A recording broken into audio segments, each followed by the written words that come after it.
到了没有啊？你耍什么花样啊？我问你个问题啊。问呐，你这样让我闭着眼，我没有安全感。我就是要教你如何信任别人。信任是什么？可以吃吗？你相信这个世界上会有奇迹发生吗？现在就是见证奇迹的时刻。抓！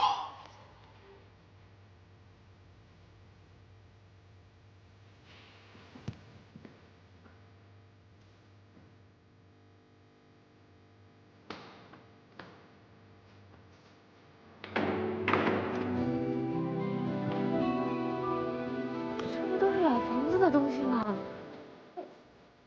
怎么又搬到这儿来了？我上次的提议你还记得吗？房产商接受了我的意见，把你们老房子里那些东西啊，全部都移植到了这里。虽然老房子不见了，这儿也不再是你们的秘密基地，但是可以把你们美好的回忆与更多的人分享，那不是一件好事吗？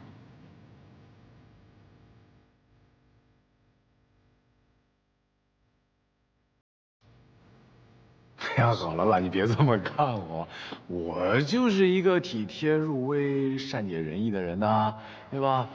我其实是怕我的上司每天板着一张脸。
张楚，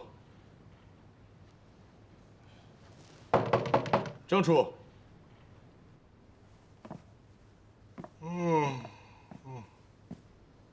哦，你们俩去哪儿欢度春宵啊？啊，一整个晚上都没有回家。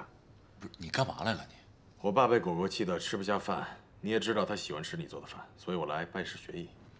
这个事儿你给我打一电话不就行了吗？我给你送过去。我不亲自过来，怎么撞破你们俩的关系呢？行了，你闭嘴吧啊！你吃没吃早饭？没吃一块儿吃。嗯，不吃白不吃。苏芒，一起吧。好啊，我。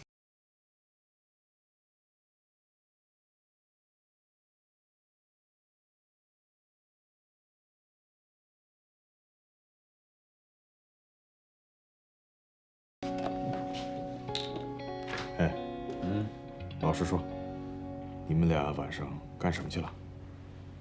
你这人怎么那么龌龊呀？我们俩什么事儿都没有。你在想什么？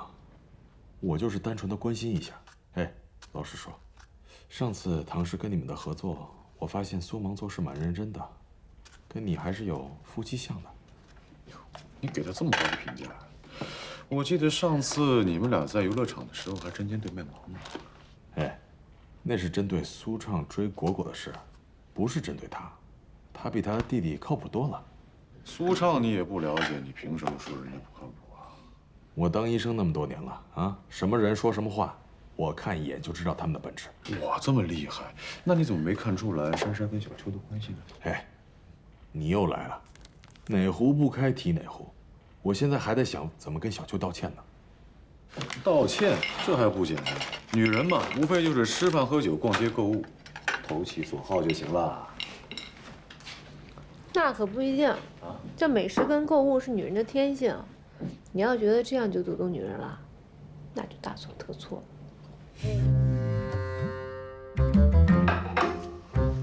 我先走了。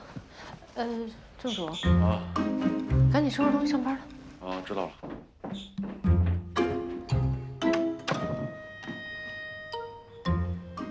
哎，我问你啊，这小秋和珊珊的关系，你打算怎么处理啊？我不知道。要是两个人都喜欢你，那你可后边着火了。怎么可能？啊，珊珊喜欢你那是明摆着的。至于小秋，要不我替你问问？嘿，你别添乱啊，先管好自己的事。走了。啊。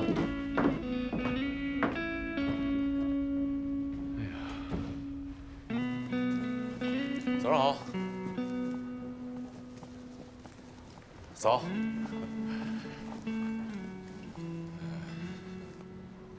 你干嘛呀？楚哥，你今天心情好吗？挺好的。那你要心情还不错的话，我就跟你说个事儿啊。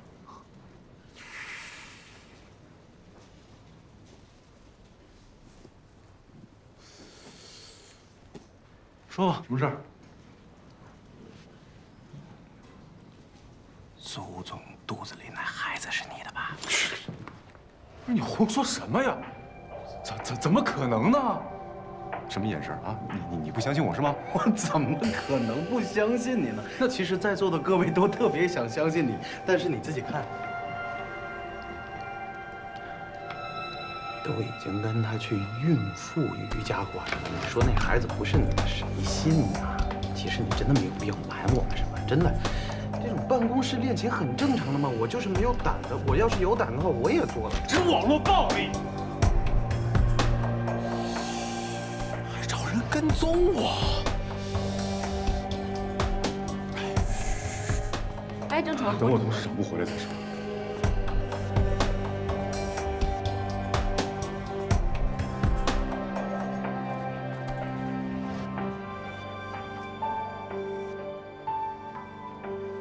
苏总，你要的文件。刚才什么情况？我看郑楚气势汹汹的，干嘛去了？说是去市场部。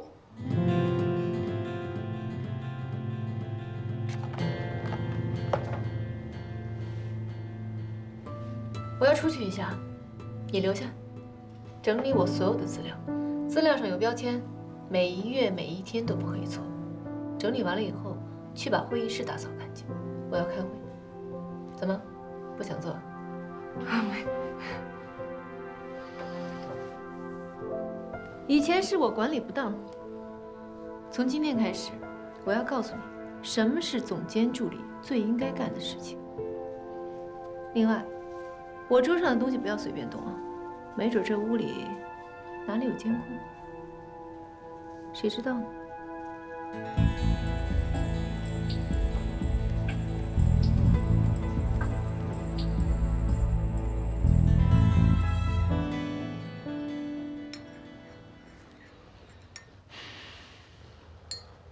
我知道你跟苏总啊都不是这种逃避问题的人，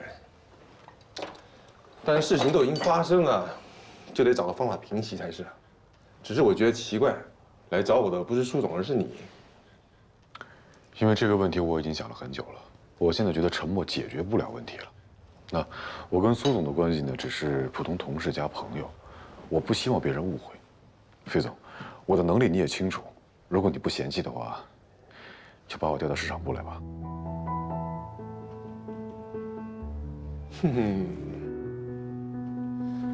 这个体验师调到我们部门来也不是什么问题，只是这个事情呢，你觉得我凭什么答应你？我没什么筹码，我是在求费总帮忙。我喜欢你的坦诚，但这种事情不是我一个人说了算的，还得问过苏总，看他答不答应呢。我当然不会答应。这是我的个人意愿，与他无关。一边凉快去。不好意思啊，费总，打扰你了。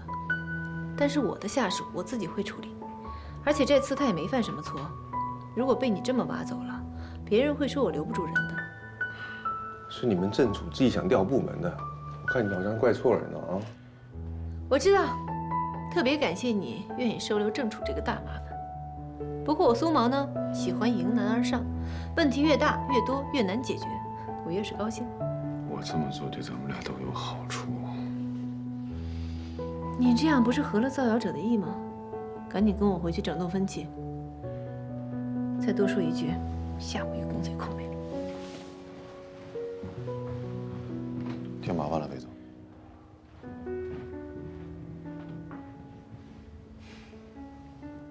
迎难而上。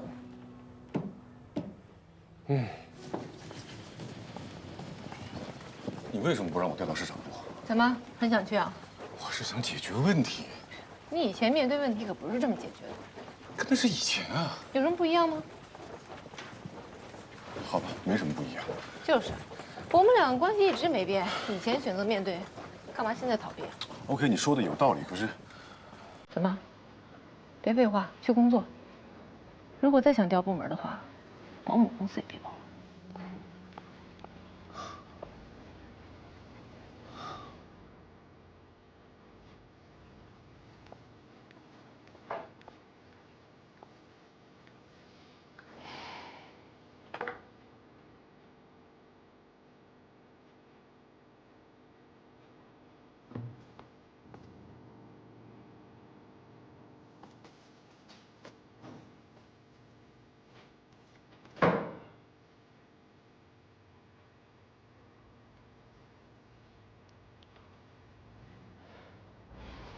不二，你不二，你呀嘛你不二，好呀嘛好地方，好呀地方，你不二，你不二，你行了，佳佳。虽然我也很高兴，但是我们不能太过分。是。楚哥，你是站在我这边的是吧？你说苏总他怎么想的？分配我到尼泊尔分部干嘛呀？那是分配吗？那叫发配好不好？你说我每天还得接老张老王家的孩子呢，我是不要紧，孩子苦了怎么办？做饭喂奶，你看是。那你可以把这个接孩子这个业务推广到尼泊尔，楚哥这个主意好，对吧？对你呀，先称霸尼泊尔，再放眼东南亚。是这样啊，楚哥，关键是我外文不太好，我跟东南亚那帮孩子没法交流啊，是不是？艾拉外文好，让艾拉跟你一块去呗，说不定你俩在尼泊尔还能擦出什么火花来。楚哥，是这样，我说真的啊，我说你再跟黑蜘蛛再说说，尼泊尔那地儿，不愿意去。这件事情呢，你应该往好了想，起码你在尼泊尔不用再面对黑蜘蛛那张臭脸。比起去尼泊尔，我宁可每天看着他，行吗，楚哥？你这话走心吗你？郑卓。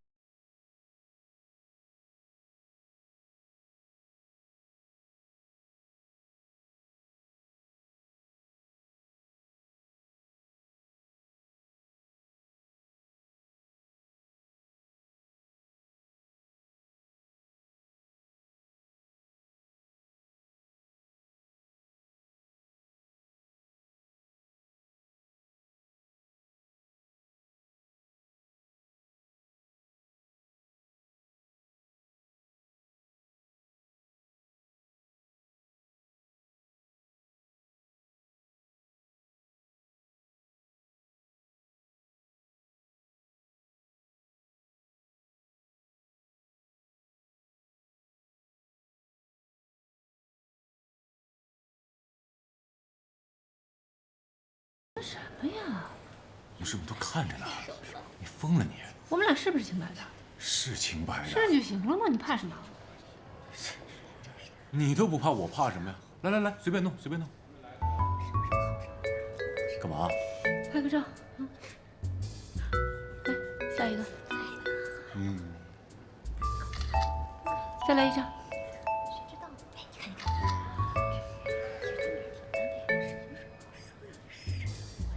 你发到哪个群里了？我们的群啊。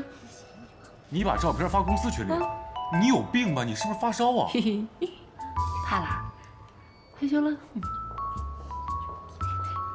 上班了。佳佳，记录呢？这。这个大牌特卖我已经订了很久了。特卖哪件啊？哪件？这件？就这件啊，绝对正品，10点一到，绝对逃不出本姑娘的手掌心。那来得及吗？当然来得及了，用手机 APP 付款，刷朋友圈的时间就能够搞定，方不方便？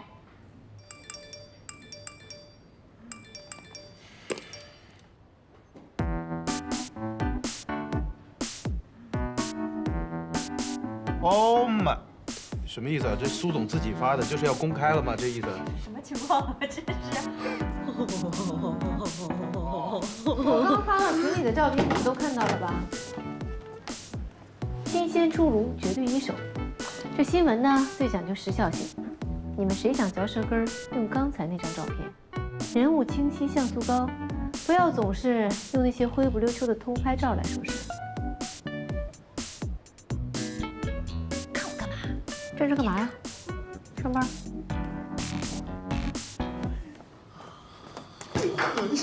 不愧是苏总，太牛！这一局至死地而后生，我看以后谁还敢乱说？哎，你不觉得今天黑蜘蛛特别的酷吗？楚哥，作为新闻的当事人，你有什么感受？什么感受？什么感受？我说我很爽，你们信吗？哎呦，我真相信你的，瞧你那作死的样子。都，狒狒来找黑猪猪了。哎，没有人觉得他们两个人很配吗？哪儿配了？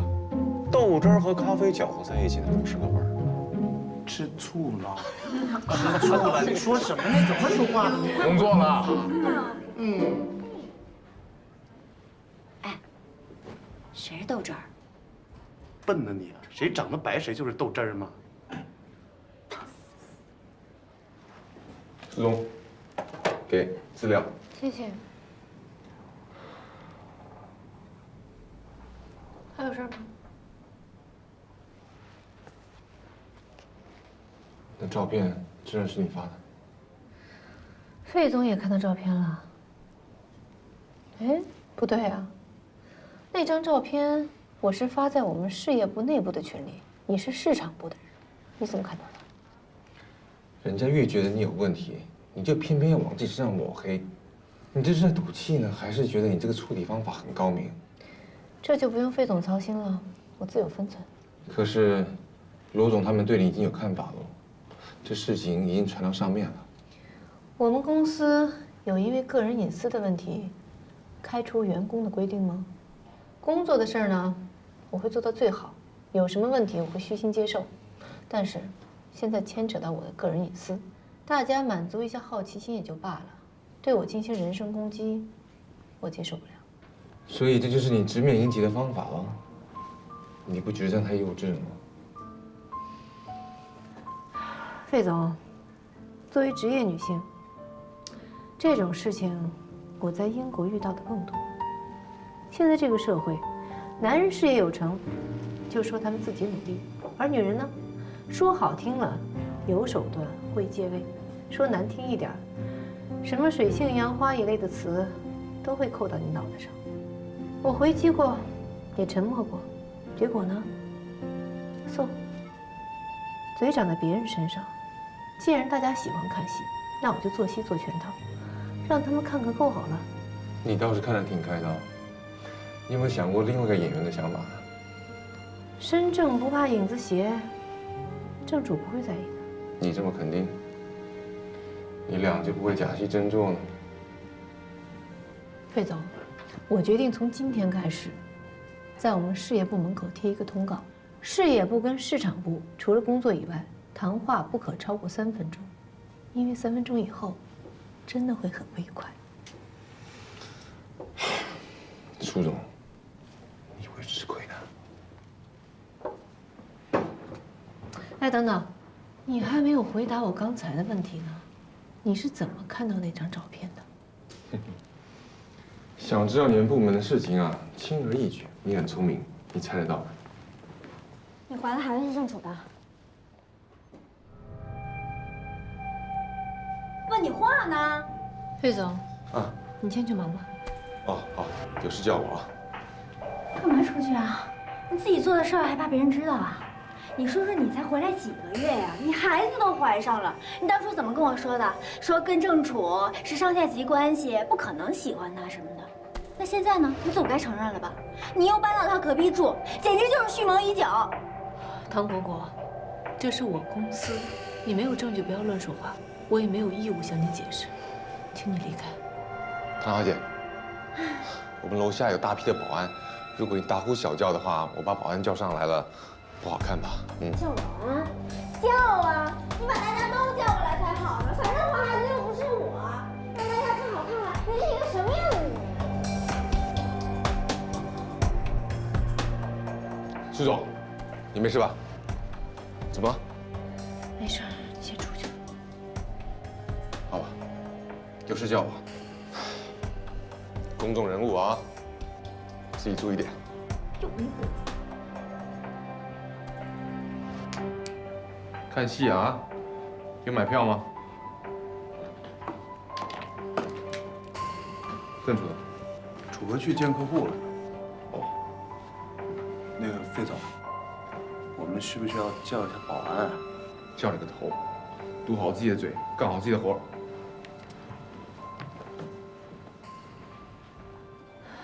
滕姑姑，这孩子不是郑楚的，你可以放心。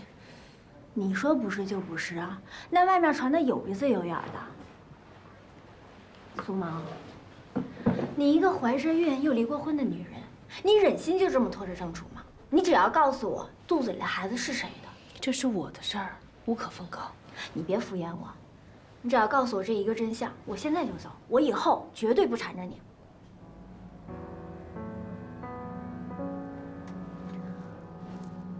有什么话，我们下了班再说，这里不方便。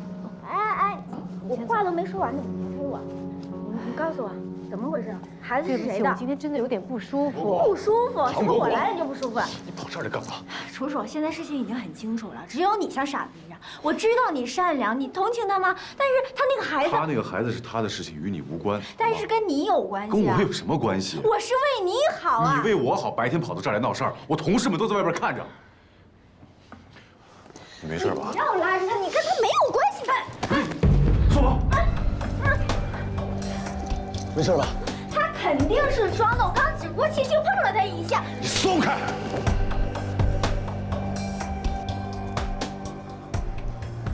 没事吧？对不起吧。你打我！你不觉得你今天很过分吗？你竟然为了他打我！好，以后你的事情我都不管了，你好自为之。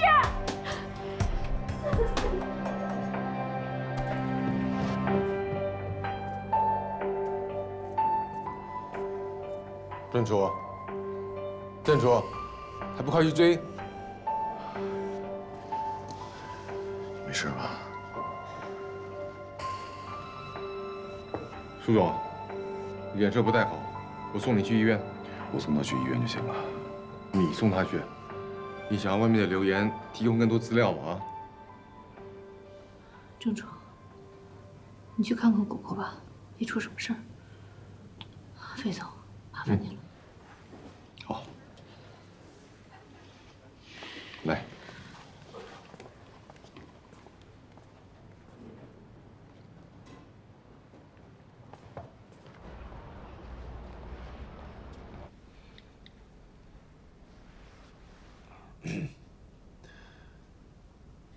喂，小球，你在哪儿？我在办公室啊。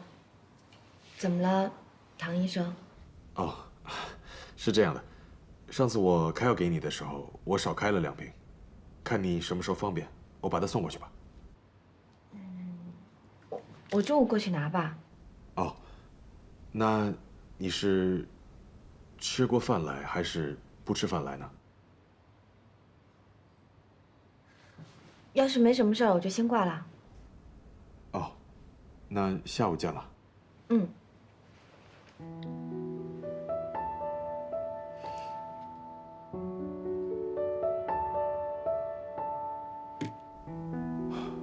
唐明啊，你到底要送药还是约人吃饭啊？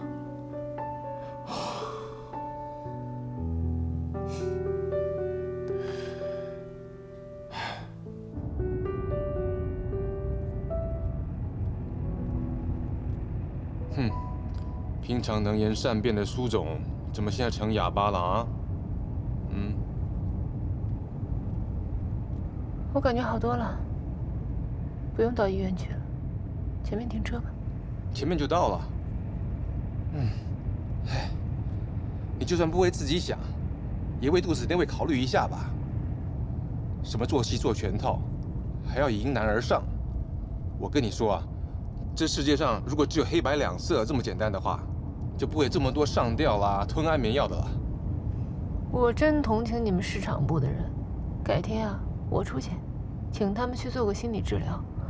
有你这样的上司，他们肯定压抑很久了。谢了，没必要。倒是你们部门啊，阴阳失调的，女的呢像男的，男的呢又没出息。你才阴阳失调呢，你少诋毁我们团队啊！可以跟我吵架，看来真的好了啊。刚才为什么让我送你啊？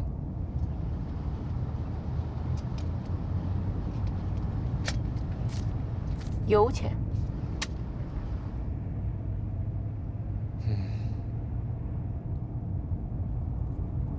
后面的出租车跟得挺紧的嘛啊！师傅，麻烦你跟紧那辆车。好嘞。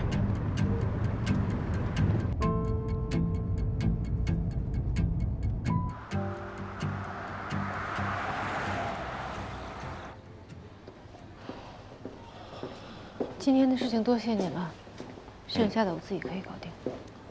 我这个人做事不喜欢做一半。你确定一个人 OK？ 我确定。苏萌，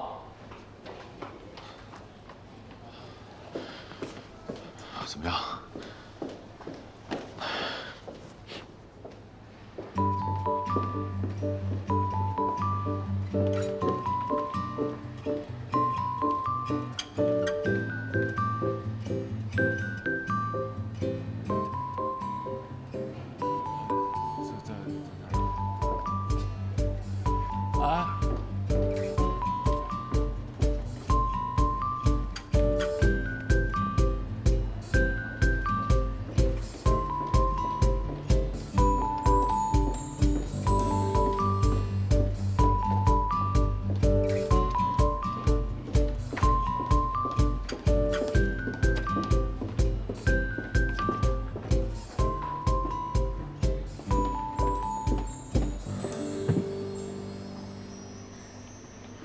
你就别生气了嘛，我真不知道唐果果今天会来公司。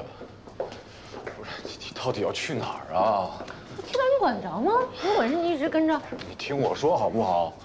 你现在的情绪非常重要，知道吗？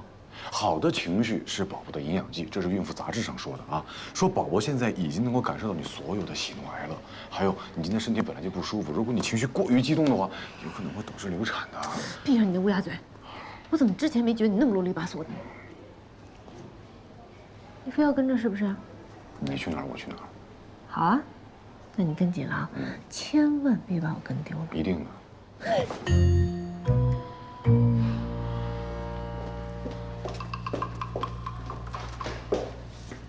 哎，对不起，对不起，对不起，对不起。男厕女厕都看不清，有没有长眼睛啊？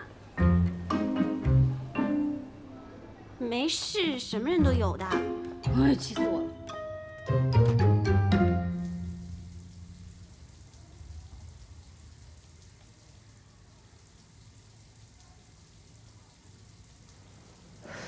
哦，奇怪，怎么断了？哦，这不是我妈留给我的，怎么穿着断了？你好，需要帮忙吗？可以给我看一下吗？哦，你别误会。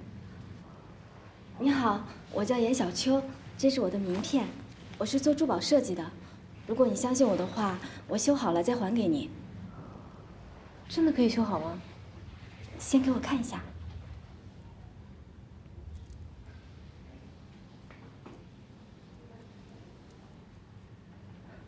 没问题，我对我的技术有信心。我怎么觉得我在哪儿见过你啊？是吗？不过我对你没有多大的印象，不好意思啊。哦，没事，可能我记错了。嗯，哎，要不然咱俩加个微信，这样方便联系。好呀。哇，今天真幸运碰到你。回头我请你吃饭啊。别客气，举手之劳。嗯，加上了。走吧。嗯。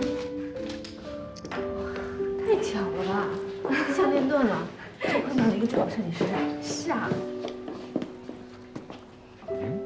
小秋，不是，你们俩认识啊？你们也认识啊？哦，我想起来了，我在医院见过你，他还给过你钱，对吧？等会儿，你跟踪我？谁跟踪你了？那你怎么知道我给他钱呢？给钱？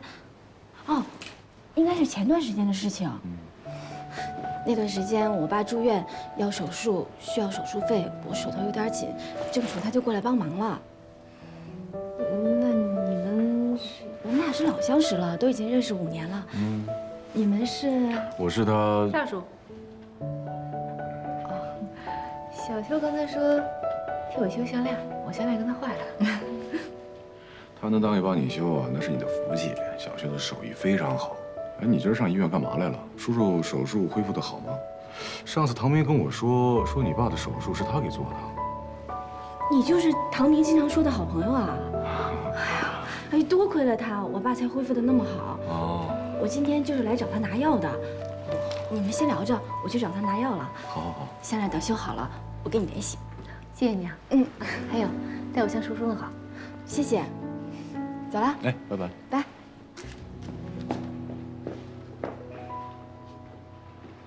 哎，还看呢，人都走了。这是你第几任前女友啊？不是我在你眼里边就那么花心吗？不是花心，是缺心。你能不能对劳动人民好点？花心是需要资本的，你看看你这条件。再说了，你小秋那么优秀，你也配不上人家。不就我这条件哪儿不好啊？再者说了，你们俩第一次见面，你凭什么知道他是什么样的人啊？直觉，女人的第六感很准的，他肯定是个值得交的朋友。这次让你猜对了。那你告诉我，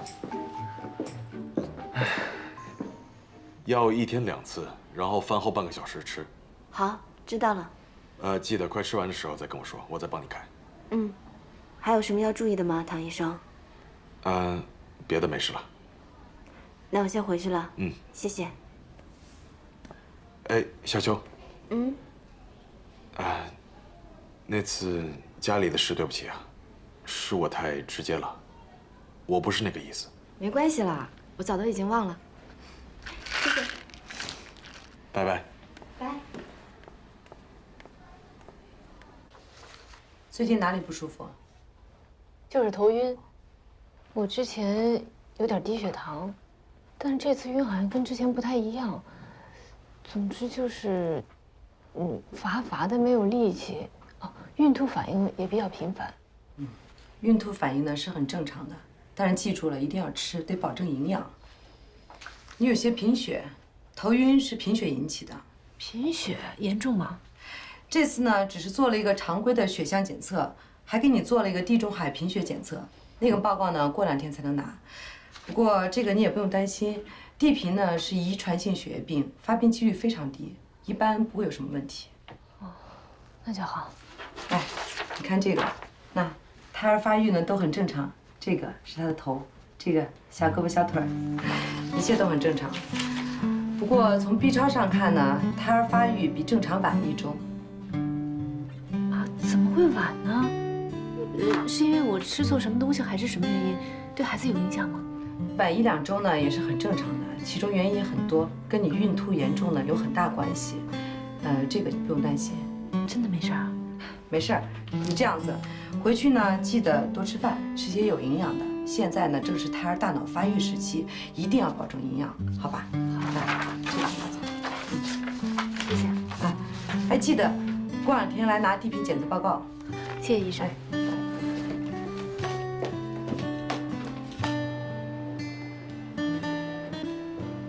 怎么样？一切都好吧？给你看，我宝宝的第1张个人写真，怎么样？帅吧？这是头吗？啊？这头怎么这么大呀？不会生出来也是这么大吧？大头娃娃。不会，我苏芒的孩子肯定是最棒。哦，对了，医生还说了，说宝宝发育迟缓了1周。怎么会这样呢？肯定是我营养没跟上啊。这段时间你得给我好好补补，要多吃点，吃好的。医生还说了，现在是宝宝大脑发育飞速的时候，我可不能让他第一步就落在别人后面。对，不能落在别人后面。医生没跟你说为什么你突然不舒服吗？哦，贫血，没事，只要宝宝好就行啦。还有一个什么地中海贫血检测吗？那个过2天报告才能出来，医生说了不会有什么问题。啊，果果怎么了？他打你啊！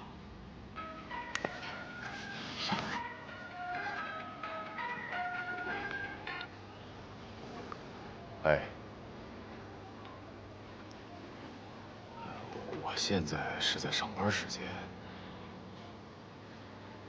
那个什么，要不我们一会儿老地方见？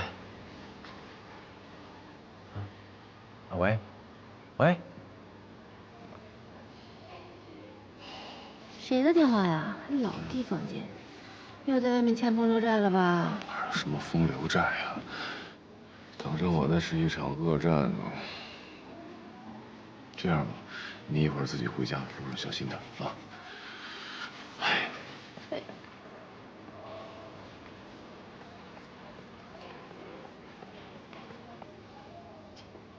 搞什么呀？神神秘秘的。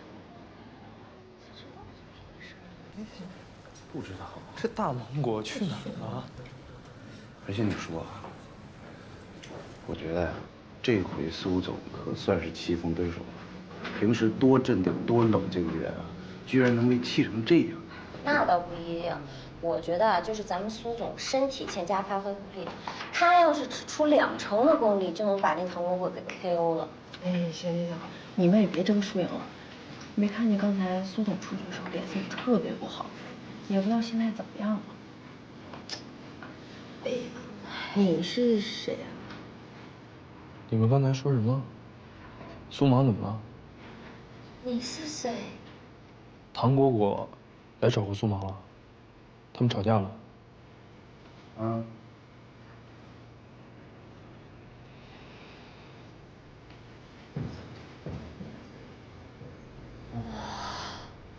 这个人虽然自带杀气，但是他的背影好帅呀！哎，你说他的出现会不会引起一场军阀混战啊？他是唐国果的粉丝，还是苏总的追求者？你说怎么这么多工作都堵不住你这嘴呀？你还说我？你狒狒刚才说了不要八卦，专心做事，你怎么就开始点头了呢？那怎么了？万一人家有事儿呢？诚实是我最美好的品德。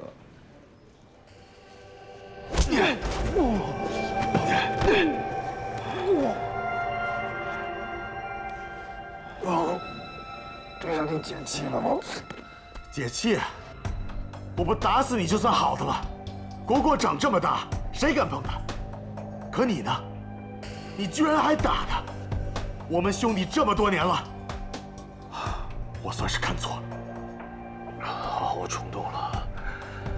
可是他跑到我的公司，八卦别人的生活，还推一个孕妇，他就没错吗？孕妇？苏芒怀孕了？谁的？你的吗？你别胡说八道啊！这关系到他的名声。果果难道没告诉你吗？果果哭得上气不接下气的，说你是因为苏芒打了他。我跟你说，果果不可能会故意对一个孕妇动手，这个你一定是误会了。再说了，他动了又怎么样呢？果果再过分，你也不应该打他，没有什么不能好好说的。你应该能明白，我肯定不是故意的。我一直拿果果当自己的亲妹妹。她是我的妹妹，就算教育也轮不到你。她对你比对我这个亲哥哥都好，你怎么忍心呢？你不会仗着她喜欢你才伤害她的吧？郑楚，我告诉你，果果喜欢你，这是她眼光不好，咎由自取。从今以后，你和你的女上司双宿双飞去吧，我会好好看住果果，不会让她和你有任何关系的。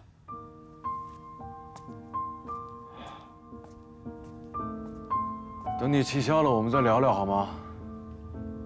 你太让我失望了。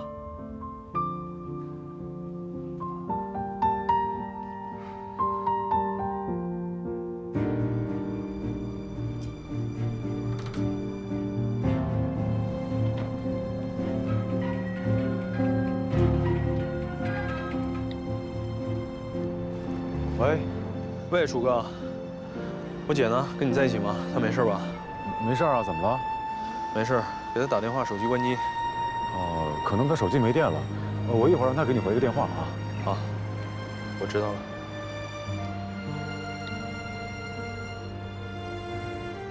坏了，苏畅突然打电话来，不会是知道什么了吧？已经甭管了，这下子千万别再惹出什么事儿来。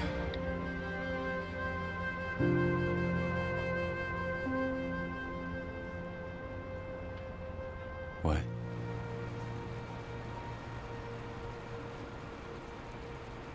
各位现场的朋友们，让大家久等了。那么接下来呢，让我们用热烈的掌声欢迎我们的著名歌手，也是我们爱美品牌代言人唐果果小姐闪亮登场。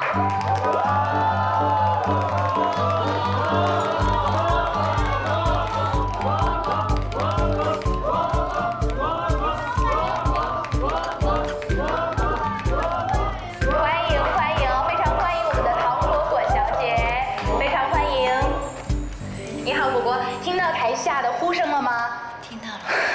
其实粉丝都很喜欢你啊。作为歌手呢，您走的一直是青春时尚的路线，但是上次参加爱美品牌发布呢，您展现的是您性感美丽的一面。我不知道您是不是第一次参加这样的慈善晚宴，有什么要跟我们分享一下的吗？这种别出心裁的活动我是第一次参加，不过我也参加过很多其他的公益活动，比如说。 组织歌迷，给贫困小学生捐书包、捐跑鞋，我还送他们很多的专辑。这些小学生们不是有很多患了乳腺疾病的吗？等，果果，你说什么？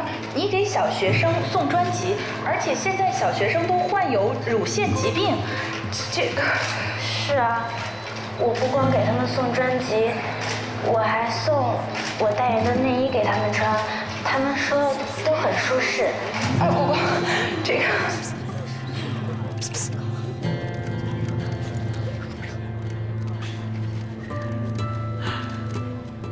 完了吧？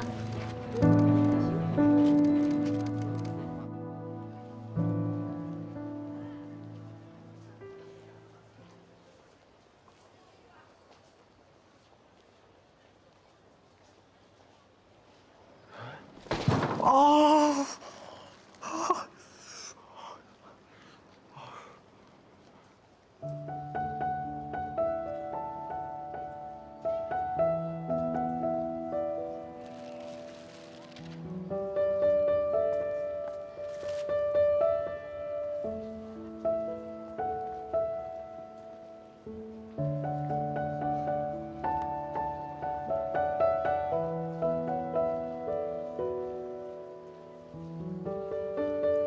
先生喜欢这个抱枕吗？如果你有女朋友，送给她最合适了。为什么？这个抱枕是我们旗下乐我家纺推出的新品，是以接吻鱼为原型设计的。而且最近我们还推出了 Love Letter 活动哦。情书？接吻鱼象征着两个人甜甜蜜蜜、爱情长久。而且这是对枕，两个抱枕都有自己独立的编号，您可以去我们的乐我官网购买，然后登录乐我官网，输入编号。 就可以发送一封情书给他了，他呢输入这个编号就能收到哦。其实呢，我是要买给一个普通朋友的，我不写情书行不行？没关系的，不管是朋友还是女朋友，您都可以用它来传达心意。好的，这一对我要了。好，我给您包起来。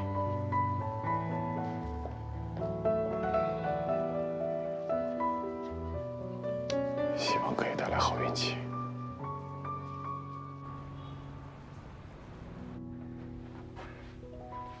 哎，唐果果，我就问你，你是怎么想的？我不是给你那通稿让你提前背的吗？这很简单呐，对不对？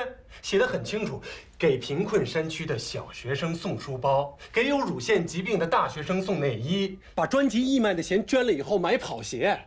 你看看你都说什么了你？就这么3点，你还能串在一块儿说，是不是？给有乳腺疾病的小学生送内衣，听专辑。你怎么想的呀你？啊？哎呦我的妈呀！哎，说话呀！怎么的？你身体不舒服啊？糖果果，糖果果呀，糖果果，你怎么躲在这儿啊？啊，找你半天了，人家都在前厅参加酒会呢，你怎么不去呀？我们家果果身体不太舒服，不想去，要去你自己去啊。哦，不舒服。上次是嗓子，这次是哪儿啊？啊，我知道了，这回是脑子有问题，对吧？哎呦，糖果果，我真不明白你了。以前看你伶牙俐齿的，今天怎么了啊？连半句话都说不出来，不会有什么新花样想博得观众的眼球吧？今天是不是想走装傻卖萌天真路线了？叶丽莎啊，我警告你，今天不想跟你吵架，别逼我出手啊！我跟他说话关你什么事儿啊？啊，让开！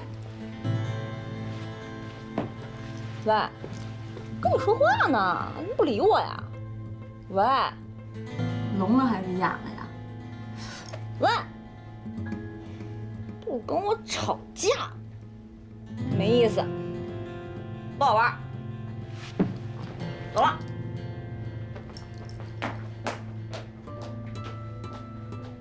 哎，果果你怎么了你？就叶丽莎该都这样了，你还让着她？你不挠她？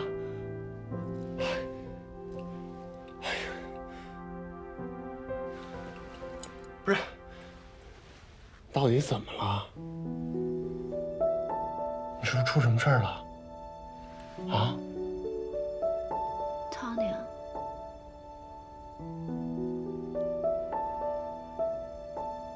我是不是特别坏？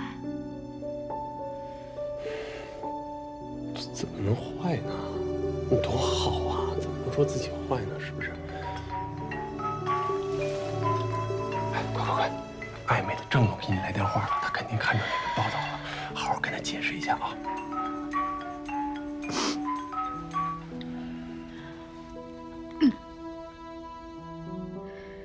果果，你刚怎么了？我刚看到采访视频，你平时不是这样的。对不起啊，我把事情搞砸了。先别说这个，我看你整个人丢了魂似的，是不是郑楚欺负你？就说他打我，我不是故意的，我也很后悔啊。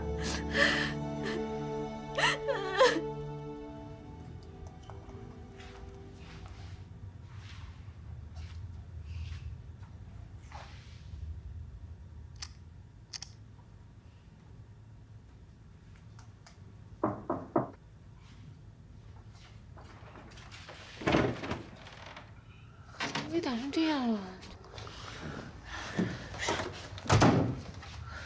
这唐梅下手也太狠了吧！你怎么知道是他打的？这很难猜吗？出了这种事，只有2种人会打你，一种就是唐果果的粉丝，另外一种肯定就是他哥嘛。我走的时候打电话一听就是老熟人，嘴角都紫了，疼吗？还行，他下手没那么重。眉骨也破了，真不疼吗？不疼，是吗？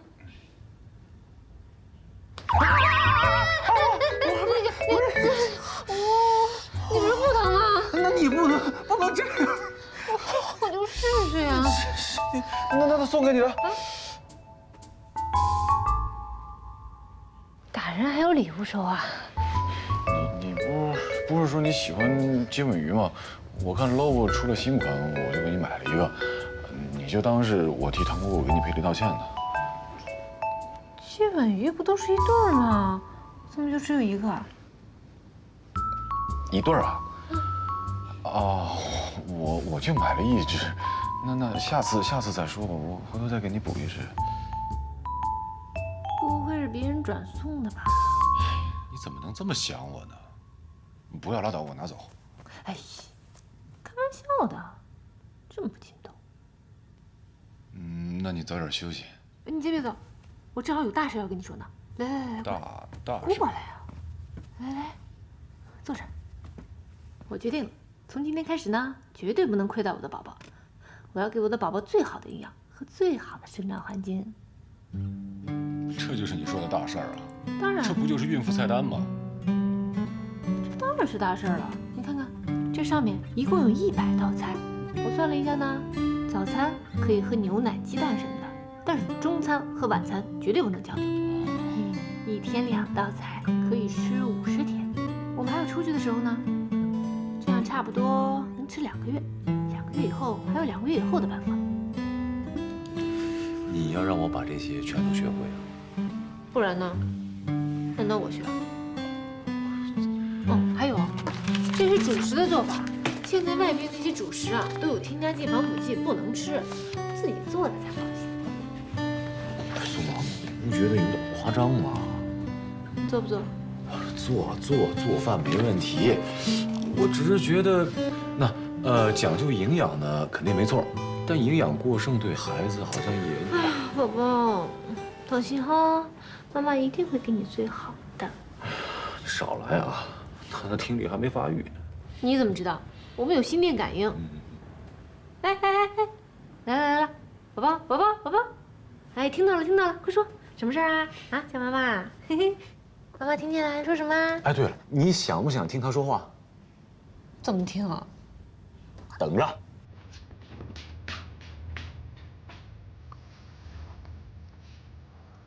这个怎么用啊？别急，马上就好啊！你用这头啊去找那个孩子的心跳，我给你把开关打开。啊。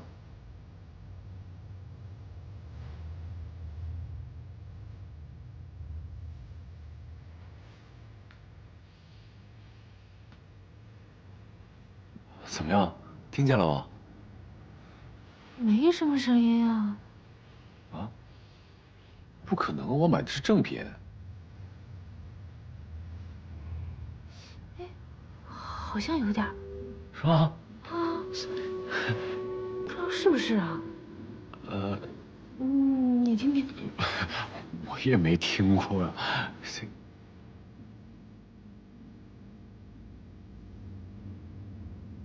像火车的动静，啊！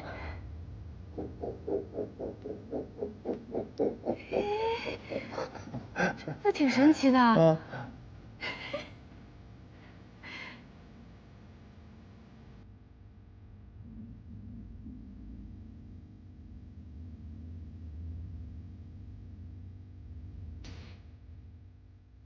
我替宝宝谢谢你啊。不用，他已经自己谢过了。今天的事情，你打算怎么办？凉拌呀。不是，你要有什么不痛快的，你就说出来，别憋着，憋着对孩子不好。我没憋着，是你自己想多了。这不像你风格呀。我什么风格？这孩子是客观存在的，流言蜚语也是客观存在的。现在对我来说，最重要的就是孩子。哎，对了，王果果怎么样了？哎，提他干嘛呀？行了，你也别装了啊！你现在肯定最担心他了。你做的呢，确实有点不对。其实今天我是因为自己身体不舒服，跟他没什么关系。他呢是任性了点儿，有点小孩脾气，发泄一下就好了。你能这么说，说明你懂事儿。可他今天真的太过分了。我说实话，就他那脾气，我现在还挺担心的，也不知道他怎么样。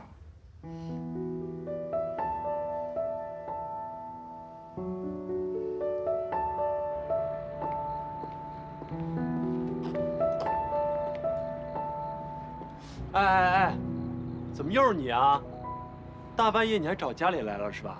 你不要太过分啊！你别逼我托你出手，你才知道我文武双全啊！你先走吧。不是就你们俩，我不放心啊。走了。有事给我打电话啊。嗯。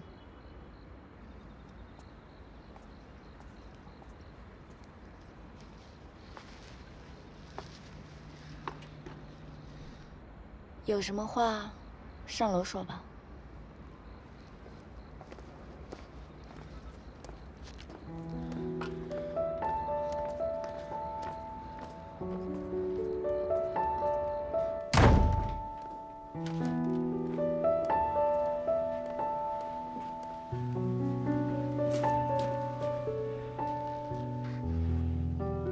你有什么话，你就说吧，憋出病来，我还得负责。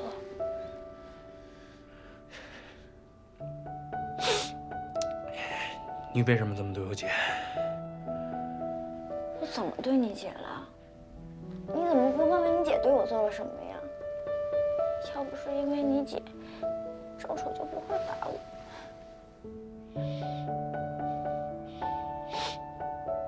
你挨打了？是啊，我挨打了，你高兴了？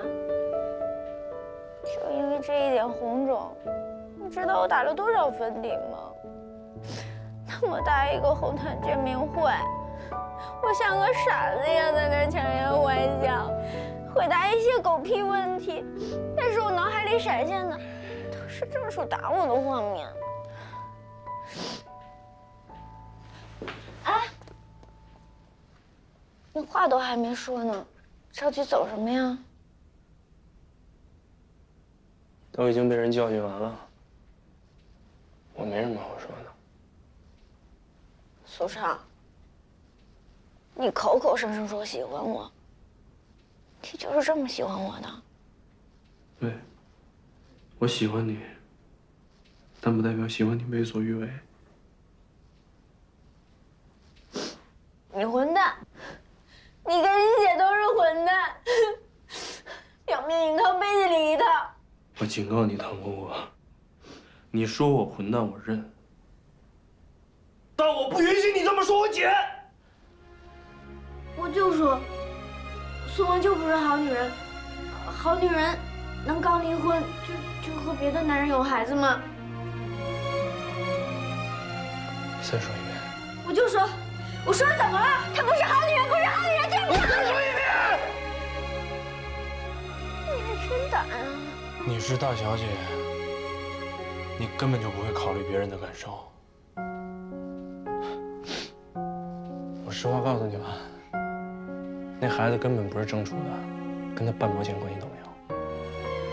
当我问你，你凭什么欺负我？你知道他现在在公司里多难做？你当着那么多人的面让他下不来台。你要真是我朋友，你就不该当着我的面说我姐那么多坏话。我没有说她坏话，我说的是事实，我是调查过的呀。调查过？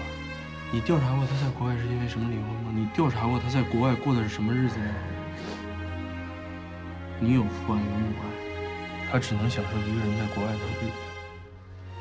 你知道我姐一个人在国外打工什么滋味吗？你知道一个人打6份工是什么滋味吗？还要挣钱养活他这个弟弟。你知道一个人发着高烧，还要跟客户说没事，我面色红润，没事，我能过来，被客户关在酒桌上滋味吗？你不知道，你也不想知道，因为你是大小姐。我一直以为你是我姐的亲妹妹，所以你才这样处处针对。但没想到你跟流言蜚语走，你们根本就不知道什么叫尊重。我没有不尊重他，我只不过想知道他肚子里的孩子到底是不是郑楚的，我就是想知道这。你还是这个逻辑？我不是说了，这孩子不是郑楚的了吗？即使是郑楚的，跟你有什么关系？你不还会一厢情愿喜欢郑楚吗？就像我死皮赖脸喜欢你一样。而那郑楚呢，只是把你当成妹妹，根本就不会有什么结果。是这样，是我先遇到郑楚。如果你姐姐没有出现的话，你唐果果要是再这么执迷不悟，全世界都是你。我，你说你。